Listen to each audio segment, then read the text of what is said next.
அக்ஸ்ட்ரோ பக்தி டாக்ஸ் நேயர்கள் அனைவருக்கும் இனிய வணக்கம். நான் உங்கள் டிஜே சுந்தரபாண்டி, சிவகாசியிலிருந்து. தற்போது நம்ம பார்க்க போகிற தலைப்பு என்னன்னு பார்த்தீங்கன்னா, ஆகஸ்ட் மாத பலன்களை பற்றி பார்க்க போகிறோம். இந்த ஆகஸ்ட் மாதத்தில் நமது 12 ராசி நேயர்களுக்கும் என்னென்ன நன்மைகள் ஏற்பட போகிறது, எந்தெந்த விஷயங்களில் நமது நேயர்கள் கவனமாக இருக்க வேண்டும் என்பதை பற்றி பார்க்குறோம். ஸோ இப்போ பார்த்தீங்கன்னா, இந்த மாத பலன்கள் அப்படின்னாலே எப்பயுமே பார்த்தீங்கன்னா கோச்சார ரீதியான கிரகங்களின் அடிப்படையில் பலன்களை எடுக்கிறோம். அதாவது எந்தெந்த கிரகங்கள் எந்தெந்த ராசியில் உட்கார்ந்துருக்காங்களோ அந்த ராசியின் அடிப்படையில், அந்த ராசியில் உள்ள கிரகங்களின் அடிப்படையில் தான் பலன்கள் எடுக்கப்படுகிறது. இந்த மாத பலன்களாக இருந்தாலும் சரி, அதே போல் பார்த்திங்கன்னா கோச்சார ரீதியாக பார்த்திங்கன்னா வருடகோள்கள் என்று அழைக்கப்படுகின்ற குரு பகவான், சனி பகவான் மற்றும் ராகேது பகவான் அவர்களுடைய பயிற்சி காலங்களாக இருந்தாலும் சரி, எல்லாமே பார்த்திங்கன்னா கிரகங்களின் ராசியின் அடிப்படையில் எந்தெந்த கிரகங்கள் எந்தெந்த ராசியில் அமர்ந்திருக்கிறார்களோ அதன்படி ஒவ்வொரு ராசி நேயர்களுக்கும் என்னென்ன நன்மைகள், எந்தெந்த விஷயங்களில் மாற்றங்கள் என்பதை பற்றி தெளிவாக பார்த்துக்கிட்டு இருக்கோம். ஸோ அப்படி பார்க்கும்பொழுது இந்த மாதம் ஆகஸ்ட் மாதம் 2024 ஆரம்பிக்கின்ற கிரக நிலைகளில் செயல்பாடுகளை வைத்து நம்மளுடைய எதிர்கால மாத பலன்களை நாம் தெரிந்து கொள்ளலாம்.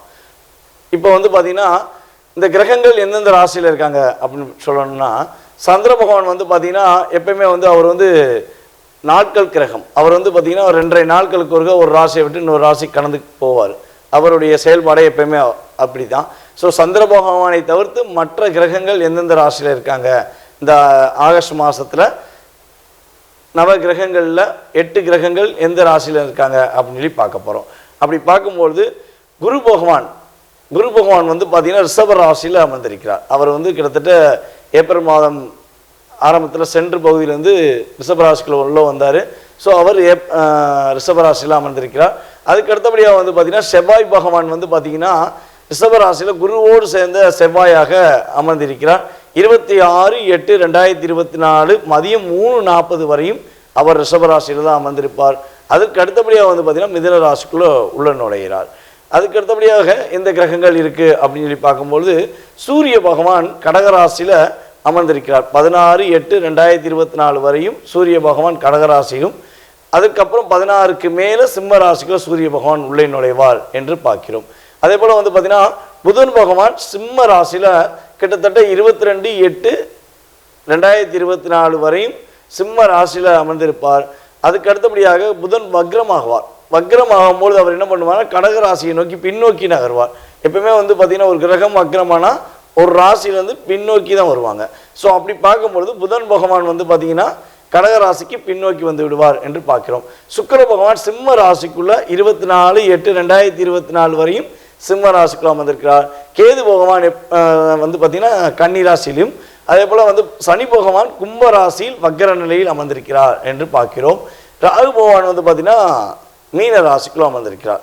மீன ராசிக்குள்ள ராகு பகவான் உள்ளே நுழைஞ்சு நவம்பர் மாதமே உள்ளே நுழைஞ்சிட்டார்.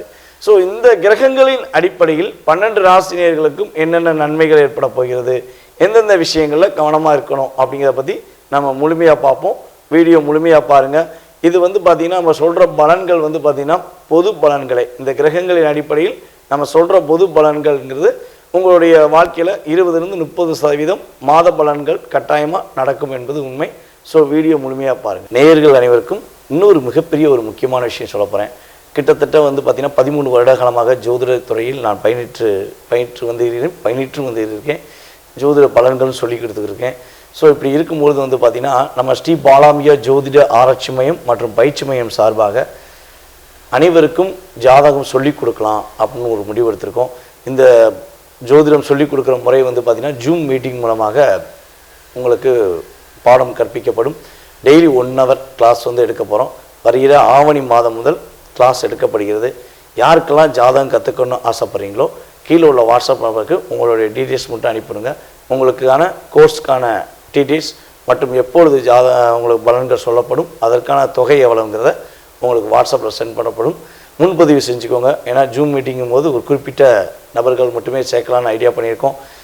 யாருக்கெல்லாம் என்னோட ஜாதகத்தை தெரிஞ்சுக்கணும், அதே போல் மற்றவங்களுக்கு ஜாதக பலன் சொல்லணும் அப்படின்னு ஆசைப்படுறீங்களோ, இல்லை ஜாதகமே உண்மையா அப்படின்னு கேள்வி வைக்கிறீங்களோ கட்டாயமாக நீங்கள் கீழே உள்ள நம்பருக்கு டீட்டெயில்ஸ் அனுப்பிவிடுங்க. உங்களுக்கு உங்களுடைய எதிர்காலம் மற்றும் மற்றவர்களின் எதிர்காலத்தை கணிப்பதற்கான விஷயங்களை மிக துல்லியமாக உங்களுக்கு பாடங்கள் மூலமாக சொல்லிக் கொடுக்க நான் காத்திருக்கிறேன். கண்டிப்பாக அலையுங்கள். நன்றி. எதை செய்தாலும் தன்னுடைய மன நிறைவோடு செய்ய வேண்டும். தான் மனசுக்குள்ளே உள்ள விஷயத்தை அப்படியே செய்யணும். அதற்காக எப்படினாலும் போராடி வெற்றி பெறுவேன் என்ற நம்பிக்கையுடன் எப்பொழுதும் செய்யப்படும் மேச ராசி அன்பர்களுக்கு 2024ஆம் ஆண்டு ஆகஸ்ட் மாத பலன்களை பற்றி பார்க்கிறோம்.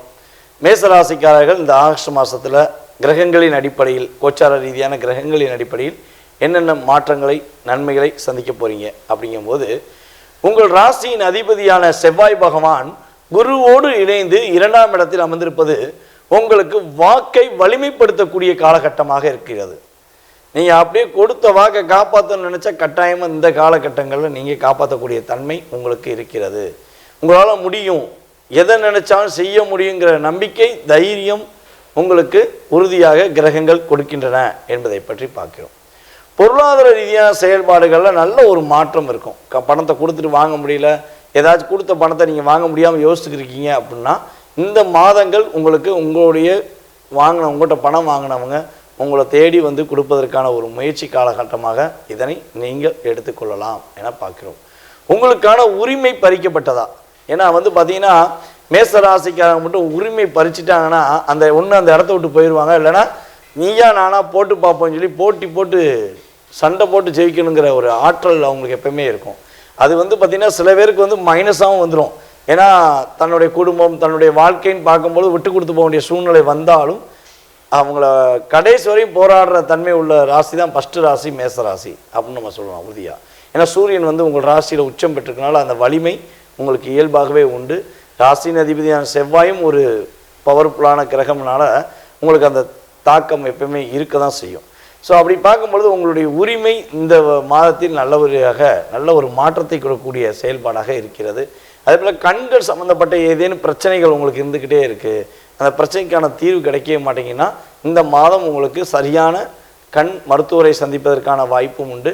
அல்லது கண்கள் நீங்கள் சூரிய ஒளியை ரெகுலராக பார்க்கும்பொழுது எப்பயுமே பார்த்திங்கன்னா மேசராசிக்காரங்க காலைல ஒரு 5:30 மணிக்கு எழுந்து சன்லைட் பார்க்கும்போதே அவங்களுடைய ஐ பவர் நல்ல ஒரு ரிசல்ட் கிடைக்கும். இது மேசராசிக்கு இங்கன்னு கொஞ்சம் பர்சன்டேஜ் அதிகமாக வச்சுக்கலாம்னு வச்சுக்கோங்களேன். அந்த அளவுக்கு ஒரு பவர் தன்மை உண்டு மேசராசிக்கு உண்டு. ஸோ கண்களில் நல்ல ஒரு வலிமை கிடைக்கக்கூடிய தன்மையில் கிரகங்கள் உங்களுக்கு சப்போர்ட் பண்ணுது அப்படின்னு பார்க்குறோம். அப்புறம் தங்கம் வாங்கணும், வைரம் வாங்கணும், எனக்கு என் மகளுக்காண்டி வாங்கணும், இல்லாட்டி குழந்தைகளுக்கு வீட்டுக்காண்டி வாங்கணும், மனைவிக்காண்டி வாங்கணும் அப்படின்னு நினைக்கிற மேசராசிக்காரங்களுக்கு உறுதியாக தங்கங்கள் வாங்க சேமிப்புக்கான தொகையை எடுத்து வைப்பதற்கான சூழ்நிலைகள் உறுதியாக ஏற்படும். பொருளாதாரத்தில் நல்ல மாற்றம் வரும்போது நீங்கள் தங்கம் வாங்கணும்னு ஒரு எண்ணம் இருக்கும். ஸோ அதே போல் திருமணத்துக்கான தங்கங்கள் வாங்குறதா இருந்தால், தங்கம் வாங்கி வைக்கிறதா இருந்தால் கட்டாயமாக இப்போ போய் நீங்கள் வாங்கி வைக்கலாம். வைரம் மற்றும் விலை உயர்ந்த பொருட்கள் வாங்குவதற்கான சூழ்நிலைகளை கிரகங்கள் உங்களுக்கு சப்போர்ட் பண்ணுது அப்படின்னு பார்க்குறோம். உங்களுடைய சொல்வாக்கு செயல்வாக்கு ரெண்டுமே சிறப்பாக இருக்குங்க. கொடுத்த வாக்கை காப்பாற்றக்கூடிய தன்மையும் உண்டு. உங்களுடைய செயல்பாடுகளில் நல்ல ஒரு முன்னேற்றம் அடைவதற்கான சூழ்நிலைகளும் கிரகங்கள் உங்களுக்கு சப்போர்ட் பண்ணுது. நீங்கள் பார்த்தீங்கன்னா இந்த காலகட்டங்களில் காதல் சம்பந்தப்பட்ட விஷயங்களையும் நல்ல ஒரு மகிழ்ச்சியான சூழ்நிலையை சந்திப்பீங்க. காதல்னால் லவ்வர்ஸ் மட்டுமே நம்ம காதலாக எடுத்துக்கொள்ளலாம் ஒன்றும் கிடையாது. உங்கள் கூட இருக்கவங்க உங்கள் மேலே அன்பு செலுத்துவாங்க, உங்கள் மனைவி உங்கள் மேலே அன்பு செலுத்துவாங்க, இல்லை உங்கள் கணவர் உங்கள் மேலே அன்பு செலுத்துவதற்கான வாய்ப்பு, நல்ல ஒரு முன்னேற்றத்தை கொடுப்பதற்கான வாய்ப்பெல்லாம் கிரகங்கள் நல்லபடியாக கொடுக்குது. ஸோ மகிழ்ச்சியான சூழ்நிலைகளை நோக்கி நம்ம பயணிச்சுட்டே இருக்கும்போது கவனமான விஷயங்கள் என்னங்கிறதையும் நம்ம தெரிஞ்சுக்கணும். ஏன்னா பார்த்திங்கன்னா நல்லது அப்படிங்கிறது ஒரு 80% இருந்தாலும் சில விஷயங்கள் 20% சில கிரகங்கள் என்ன பண்ணும், ஒரு சின்ன பாதிப்பை கொடுக்கும் பார்த்தீங்களா. அப்படி பார்க்கும்பொழுது பாதிப்பு அப்படின்னா என்ன விஷயங்கள் பார்த்திங்கன்னா, யாருக்கா பணம் கொடுக்கணும்னா கொஞ்சம் யோசிச்சு கொடுங்க, அவசரப்பட வேண்டாம். ஏன்னா கவனமாக இருக்க வேண்டிய விஷயத்தில் முதல் விஷயம் பார்த்திங்கன்னா பொருளாதாரம் உங்களுக்கு வருது. ஸோ வர்றதுனால நீங்கள் தேவையில்லாமல் அனாவசியமாக யாருக்கும் கொடுத்துடக்கூடாது. ஸோ அந்த விஷயங்களில் கவனம் செலுத்துங்க. கொடுக்கல் வாங்கல் விஷயங்களில் கண்டிப்பாக கவனம் செலுத்துங்க அப்படிங்கிற சொல்கிறேன். அதுபோல் உங்களுடைய குடும்பம் சம்மந்தப்பட்ட விஷயங்களில் சின்ன பிரச்சனைகள் ஏதேனும் வந்துச்சு அப்படின்னா கட்டாயமாக வெளி நபர்கள்ட்ட அதை ஷேர் பண்ண வேண்டாம். உங்களோட குடும்பத்திலே உட்காந்து பொறுமையாக பேசி நிதானமாக முடிவெடுங்க.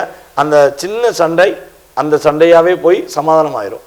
அதை நீங்கள் வெளியே சொல்லும் போது என்ன ஆகும்னா பெருசாகி ஒரு பெரிய பாதிப்பை கொடுப்பதற்கான சூழ்நிலைகளை உருவாக்கும் என்பது கிரக ரீதியான உண்மை. ஸோ நீங்கள் கவனமாக இருங்க. அதே போல் இரக்கம் அப்படிங்கிறது உங்களுக்கு இயல்பாகவே பர்சன்டேஜ் அடிப்பில் கம்மியாக தான் இருக்கும். ஸோ ஆனால் இந்த காலகட்டங்களில் கொஞ்சம் அதிகமாக இறக்கப்படக்கூடிய தன்மையெல்லாம் இருக்கும். ஸோ கவனமாக இருங்க. இறக்கப்படுறது சரியான நபர்களுக்கு இறக்கப்படுறோமா? ஒரு வயதான முதியவர்கள் கஷ்டப்படுறாங்கன்னா நீங்கள் இறக்கப்படலாம். ஒரு தேவையில்லாத கஷ்டப்படுறவங்களுக்கு, தேவையில்லாமல் ரொம்ப போராடுறவங்களுக்கு இங்கே இறக்கப்படுறது தப்பே கிடையாது. ஸோ இறக்கப்படுற விஷயங்கள் கவனமாக இறக்கப்படணும். ஏமாறக்கூடிய சூழ்நிலைகள் வந்துடக்கூடாது என்பதற்காக கவனமாக இருங்க அப்படிங்கிற சொல்லிக்கிறேன். ஸோ அதே போல் வந்து பார்த்திங்கன்னா இந்த ஆகஸ்ட் மாதத்தில் மேச ராசிக்காரர்கள் கவனமாக இருக்க வேண்டிய நாட்கள் அப்படின்னு சொல்லுவோம் பார்த்தீங்களா, அது என்ன நாட்கள் அப்படின்னா, சந்திராஷ்டமம் உங்களுக்கு என்னைக்கு வருதோ அந்த நாட்களில் நீங்கள் கவனமாக இருக்கணும். ஸோ அந்த சந்திராஷ்டமம் உங்களுக்கு என்னைக்கு வருது அப்படின்னு சொல்லி பார்த்தீங்கன்னா 13/8/2024 முதல் 15/8/2024 மதியம் 1 மணி வரையும் நீங்கள் கவனமாக இருக்கணும். இந்த காலகட்டங்களில் புதிய முயற்சிகள் எதுவும் எடுக்க வேண்டாம். தேவையில்லாத ஏதாவது சின்ன சின்ன சண்டைகள் வந்தாலும் அந்த ஒரு 2 நாட்கள் மட்டும் என்ன பண்ணுங்கள், அந்த பிரச்சனைக்கான தீர்வை அப்புறம் தள்ளி போடுங்க. அவசரப்பட்டு முடிவெடுத்து இப்போவே முடிவெடுக்கணும், இதை இப்போவே முடிச்சாகணும் அப்படின்லாம் நினைக்காம உங்களுடைய சந்திராஷ்டம நாட்களில் நீங்கள் கொஞ்சம் நிதானமாக முடிவெடுத்து செஞ்சீங்கன்னா நல்ல மாற்றம் உண்டு, வெற்றிகரமான சூழ்நிலைகள் உண்டு அப்படிங்கிறத பார்க்குறோம். நீங்கள் இந்த மாதத்தில் வழிபாடு செய்ய வேண்டிய ஸ்தலம் அப்படின்னு பார்த்தீங்கன்னா சிவன் கோயிலில் உள்ள காலபைரவரை மனசார போய் வழிபாடு செய்யுங்க. நல்ல ஒரு முன்னேற்றமான சூழ்நிலைகள் உங்களுக்கு ஏற்படும். தன்னுடைய செயல்பாடுகள், தன்னுடைய விஷயங்கள் அனைத்துமே மகிழ்ச்சியை நோக்கி பயணிக்கணும். நம்ம பேசும்போது கூட மற்றவங்க சிரிக்கணும் அப்படின்னு ஒரு எண்ணத்துடன் செயல்படக்கூடிய ரிஷப ராசி நேயர்களுக்கு ஆகஸ்ட் மாதம் 2024ஆம் ஆண்டு மாத பலன்களை பற்றி நம்ம பார்க்க போகிறோம். ரிஷபராசி நம்ம சொன்ன மாதிரி மகிழ்ச்சியை தன்னுடைய புன்னகை மூலமாக வெளிப்படுத்தக்கூடிய தன்மையில் தான் ரிஷபராசிக்காரங்க இருப்பாங்க. ஸோ அப்படி தன்மை கொண்ட நமது ரிஷபராசிக்காரர்களுக்கு கிரக ரீதியாக என்னென்ன மாற்றங்கள் ஏற்பட போகுது அப்படின்னு சொல்லி பார்க்க போகிறோம். அதாவது காலபுருஷன் ராசியில் 2ஆம் இடம் தான் ரிஷபம். அதே போல் வந்து ரிஷபராசிக்கு அதிபதி யாருன்னு பார்த்தீங்கன்னா சுக்கிர பகவான். ரிஷபராசியின் உச்சம் பெற்ற கிரகம், வலிமை பெற்ற கிரகம் யாருன்னு பார்த்தீங்கன்னா சந்திர பகவான். அதான் ரிஷபராசிக்கு எப்பயுமே வந்து பார்த்தீங்கன்னா தாயின் மீது ஒரு அக்கறையும் பாசமும் எப்பவுமே இருக்கும் அப்படிங்கிறது பார்க்குறோம். ரிஷபராசிக்காரங்க அம்மா மட்டும் எப்பயுமே கூடயே இருப்பாங்க. கல்யாணம் முடிச்சுட்டா கூட மகனை விட்டு பிரிய மாட்டாங்க, மகளை விட்டு பிரிய மாட்டாங்க. அது ரொம்ப ரேர் தான். அப்படி பிரியிறாங்கன்னா அவங்க ஜாதகத்தில் உள்ள கிரகங்களுடைய சில மாற்றங்கள் இருக்கும். அதனால தான் சில நேரங்களில் பிரியறதுக்கான வாய்ப்பு இருக்குது. ஆனால் மேக்சிமம் வந்து பார்த்திங்கன்னா ஒரு 80% தன்னுடைய மகனை விட்டும் தன்னுடைய மகளை விட்டும் பிரியாத ராசியில் ரிஷப ராசி முதன்மையாக எடுத்துக்கலாம் அப்படின்னு பார்க்குறோம். ஸோ அப்படி பார்க்கும்பொழுது ரிஷப ராசிக்கு அதிபதி சுக்கிர பகவான் காலபுருஷன் ராசிக்கு 2ஆம் இடமாகவும் 6ஆம் இடமாகவும் வருகிறார் என்று பார்க்கிறோம். ஸோ அவர் இப்போ வந்து எந்த ராசியில் அமர்ந்திருக்கிறார், அதனுடைய அடிப்படையில் நம்மளுடைய வாழ்க்கையில் என்னென்ன மாற்றங்கள் இருக்குது அப்படின்னு பார்க்க போகிறோம். அதாவது சுக்கிர பகவான் வந்து பார்த்திங்கன்னா சிம்ம ராசியில் அமர்ந்திருக்கிறார். சிம்ம ராசியில் சுக்கிர பகவான் அமர்ந்திருக்கிறதுனால மிகப்பெரிய ஒரு மகிழ்ச்சியான சூழ்நிலை. அதாவது ரிஷப ராசிக்கு 4ஆம் இடம் தான் சிம்ம ராசி. ஸோ அப்போ உங்களுடைய தாயாருடைய மகிழ்ச்சியான சூழ்நிலையை இந்த மாதத்தில் நீங்கள் பார்ப்பீர்கள். புதிய வண்டி வாகனங்கள் நீங்கள் வாங்கணும்னு நினைக்கிங்க அப்படின்னா உங்களுக்கு புதிய வண்டி வாகனங்கள் வாங்கக்கூடிய அமைப்புலாம் கிரகங்கள் உங்களுக்கு சப்போர்ட் பண்ண போகுது. அல்லது அம்மா வீட்டு வழி சொத்துக்கள் எதாவது வர்றதில் ஏதாவது சின்ன சின்ன டிஸ்டர்பன்ஸ் இருக்குது, இல்லை அம்மா உறவு முறையில் யாராவது உங்களை கஷ்டப்படுத்திக்கிட்டே இருக்காங்கன்னா இந்த மாதத்தில் ஒரு சின்ன ஒரு சுமூகமான முடிவு கிடைக்கும். அதாவது உங்களுடைய உறவில் யாராவது ஒருத்தவங்க வந்து சமாதானமாக பேசி அந்த உறவுக்கும் உங்களுக்கு உள்ள ஒரு விரிசலை வந்து ஒற்றுமைப்படுத்துவதற்கான ஒரு சூழ்நிலைகளை ஏற்படுத்துவாங்க அப்படிங்கிறத பார்க்குறோம். ஸோ அதே போல் உங்களுடைய கௌரவம் நிலைநாட்டப்படும், உங்களுக்கான தன்மை ஒரு அங்கீகாரம் கிடைக்கும். அதுபோல் சுகங்கள் எப்பயுமே வந்து பார்த்திங்கன்னா 4ஆம் இடம் தான் சுகஸ்தானம் அப்படின்னு சொல்லுவோம். அப்போ உங்களுடைய லக்னாதிபதி, அதாவது உங்கள் ராசியின் அதிபதியை, ரிஷபராசியின் அதிபதியை 4ல் உட்காந்துருக்கனால சுகஸ்தானம் உங்களுக்கு வலிமை பெறுகிறது. அதன் மூலமாக மகிழ்ச்சியான சூழ்நிலையை நோக்கி நீங்கள் பயணிக்க போகிறீர்கள் என்பது கண்டிப்பாக சொல்லலாம். அப்புறம் புதிய வீடு மனை வாங்குவதற்கான யோகங்களும் உண்டு. உங்களுடைய தாயாரின் உடல் ஆரோக்கியங்களில் நல்ல ஒரு மாற்றங்கள் ஏற்பட போகுது. காதல் சம்பந்தப்பட்ட விஷயங்களில் உங்களுக்கு நல்ல ஒரு மகிழ்ச்சியான சூழ்நிலை உண்டு. புதிய காதல் வருவதற்கான வாய்ப்புகள் உண்டு என்பதை பார்க்கிறோம். உங்களுடைய இளைய சகோதரன் அல்லது சகோதரிகளுக்கு யாருக்கு திருமணம் முடியலை, திருமணம் பார்த்துக்கிருக்கீங்கன்னா கட்டாயமாக திருமணம் நடைபெறுவதற்கான சூழ்நிலைகளை கிரகங்கள் சப்போர்ட் பண்ணுது. ஒரு சுப நிகழ்ச்சிகள் கட்டாயமாக ரிஷபராசிக்காரர்களுக்கு இந்த மாதத்தில் ஏற்பட போகுது. ஒரு மகிழ்ச்சியான சூழ்நிலையை நோக்கி பயணிக்க போகிறீங்க என்பதை நாம் பார்க்குறோம். ஸோ அதுபோல் வாசன திரவியங்கள், நம்ம இந்த இந்த மாதம் எப்பயுமே வந்து பார்த்திங்கன்னா ரிஷபராசிக்காரங்க சென்ட்லாம் கொஞ்சம் அதிகமாக அடிச்சுக்கிடுவாங்க. ஸோ அதே போல் தான் இந்த மாதம் நீங்கள் வாசனை திரவியங்களை யூஸ் பண்ணுவதற்கான வாய்ப்புகள்லாம் நல்ல ரொம்ப ரொம்ப ரொம்ப சிறப்பாக இருக்குது. உங்களுடைய திடமான தன்னம்பிக்கையுடன் நீங்கள் உறுதியாக வெற்றி பெறுவீர்கள் என்பது உண்மை.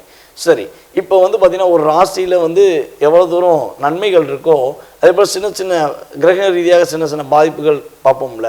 அப்படி பார்க்கும்பொழுது இந்த மாதத்தில் நீங்கள் கவனமாக இருக்க வேண்டிய விஷயங்கள் பார்த்திங்கன்னா அடுத்தவங்களுடைய விஷயங்களில் கட்டாயமாக தலையிடாதீங்க. உங்களுடைய வேலை என்னவோ அந்த வேலைக்கான நேரத்தை ஒதுக்கி அந்த வேலையை செஞ்சு முடிங்க. சிறப்பான தன்மையை நீங்கள் பெறுவீங்க. அதே போல் வந்து பார்த்திங்கன்னா கல்வி சம்மந்தப்பட்ட விஷயங்களில் காலதாமதம் படுத்தக்கூடாது. மாணவர்கள் வந்து பார்த்திங்கன்னா ரிஷபராசிக்காரங்க இந்த மாதம் மட்டும் இந்த பாடத்தை நாளை படிச்சுக்கலாம், இந்த விஷயத்தை நாளை செஞ்சுக்கலாம் அப்படிலாம் இல்லாமல் அடிப்படை கல்வியிலேருந்து உயர்நிலை கல்வி வரை இருக்கும் ரிஷபராசிக்காரர்கள் உறுதியாக மாணவர்கள் கல்வி சம்மந்தப்பட்ட விஷயங்களை ரொம்ப ரொம்ப கவனம் செலுத்தணும். கரெக்டாக படிப்பில் நீங்கள் கவனம் செலுத்தினீங்கன்னா நல்ல மார்க், அதிகமான மார்க் எடுப்பதற்கான சூழ்நிலைகள் கிரகங்கள் உங்களுக்கு சப்போர்ட் பண்ணுது என்று பார்க்குறோம்.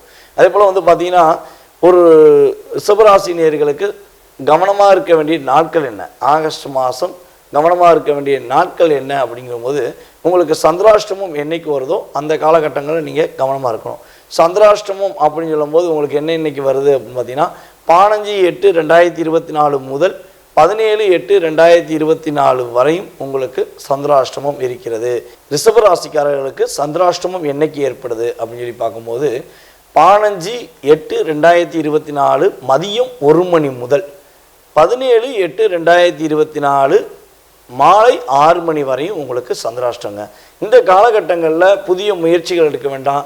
ஏதாவது தேவையில்லாத ஒரு பிரச்சனைகள் வந்தாலும் அதை கொஞ்சம் தள்ளிவிட்டு நகண்டு போயிருங்க. நீங்கள் போய் அவங்க சொல்கிறாங்கிறக்காண்டி அவங்களுக்கு ரிப்ளை பண்ணவோ இல்லை விவாதங்கள் பண்ணவோ கட்டாயமாக வேண்டாம்.